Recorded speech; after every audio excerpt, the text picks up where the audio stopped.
അവൻ full time ആ ഒരു സാധുവായിട്ട് ഇങ്ങനെ കാര്യങ്ങൾ പറയാണ്. അപ്പം അഷിക ഇപ്പോഴത്തെ ഒരു ജനറേഷൻ ഇല്ലേ, യോ ആ ടൈപ്പാണ് അഷിക. നല്ല ഭംഗിയുണ്ടായിരുന്നു മോളെ കാണാൻ വേണ്ടിയിട്ട്.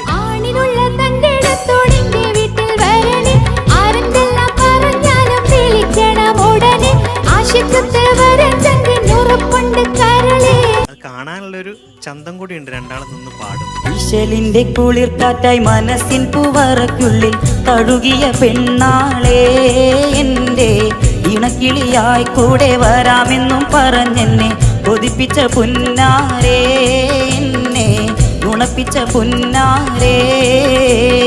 മോഹമിട്ട് മുളയ്ക്കും